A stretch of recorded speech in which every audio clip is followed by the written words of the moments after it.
All right, gonna take down a white pine for a customer today that's got a couple different challenges. So look up here, this is the tree. The reason we're here today is it's leaning precariously over this beautiful barn and the utility lines that run to the home. So it's showing a few different signs of failure. There's some pull in the roots. So it's only probably a matter of a couple future windstorms or heavy wet snows till this thing comes down. So we're gonna be using some rigging to pull this thing this way. And if you're wondering, well, why not climb it? Because that was originally my plan. I was gonna spike up this thing and top it. Come on around here. We were here this summer and I was gonna go up to the top and take it down from the top down. When we noticed honeybees coming in and out of that wound on the trunk. And I actually appreciate the honeybees because I would not have probably noticed that wound.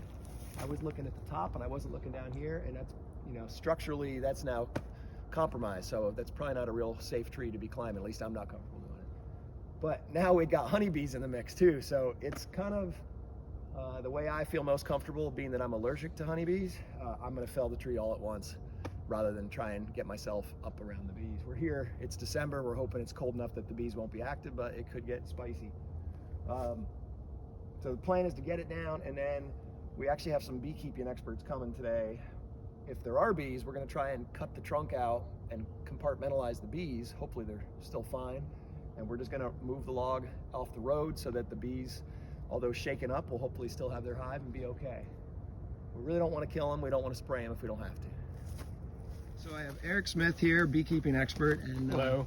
He's advising us on kind of the situation with the bees. Go ahead, Eric. So it's the end of December, so it's winter time and it's cold. So this is a little bit of a challenging attempt at a bee rescue. So there is a colony in a rather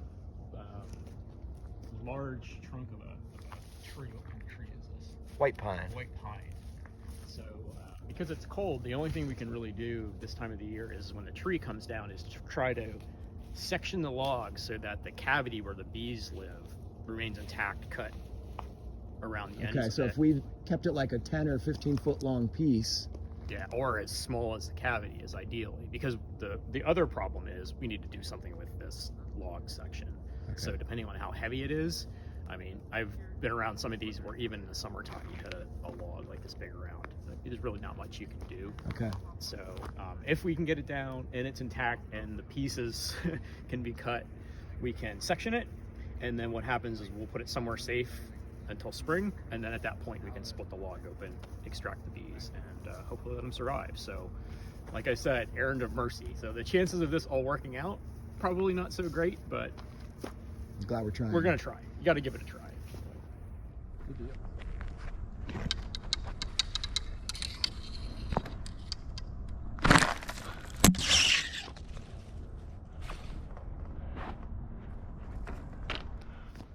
Okay, so we got 3 ropes pulling. We got a GRCS in the middle and 2 rope pullers anchored pretty high up in the canopy. No bee activity yet. We wrapped a chain around it just because she's showing some signs of split and I don't want her to barber chair. So the chain is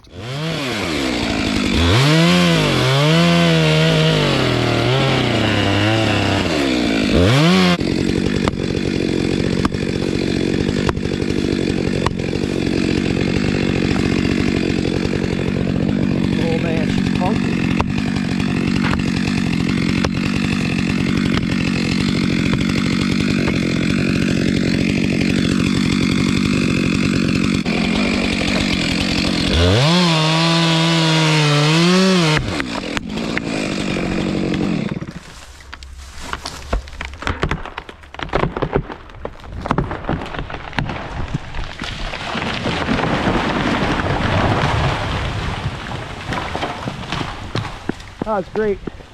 Absolutely perfect.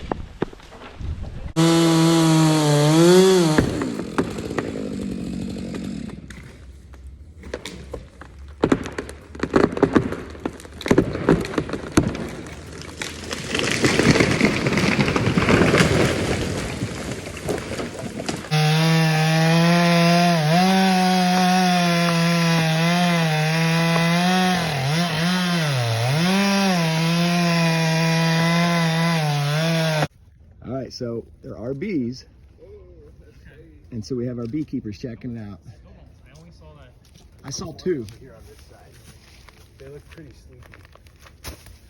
There's one right here too. All right, Eric, so sum up the bee plan. Okay, well the entrance that we saw on the tree when it was standing is actually to the left of that cut about 30 inches. So we think the colony is actually to the right. It was above the entrance a fair distance. There were just a few bees came crawling out, so not sure how strong the colony is, but the plan is to cut it above what we hope the hive entrance is, so the cavity can remain intact, and then we'll drag it off the side of the road until spring when we can come back and extract the bees. We'll basically cut the log open at that point and be able to take the bees out and put them into a new colony when it's warm and springtime, and give them a chance to rebuild and survive in a new colony. So that's Great. You guys saw some bees? We did? We did, yeah. Yeah, falling out to the right.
Forest King. basically from trees, and they use it to coat the inside of their colony to waterproof it. Propolis? It's called propolis. Yeah, the bees will collect it, and you can see how they coat all the inside of the colony with it. Is that wax or not wax? No, it's not wax. It has antibacterial and antimicrobial properties, and so that's individual bees don't really have an immune system, but the colony collectively has an immune system, and this is one of the ways that they do it. It's That's like collecting it. Yeah.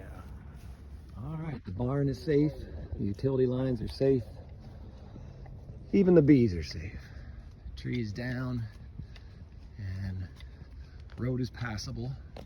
That was our main goal for today, was get the road passable, because the landowner might be trying to salvage some of the logs for lumber. So, or some of the good stuff, I think from here up we can send to a sawmill and get some lumber cut.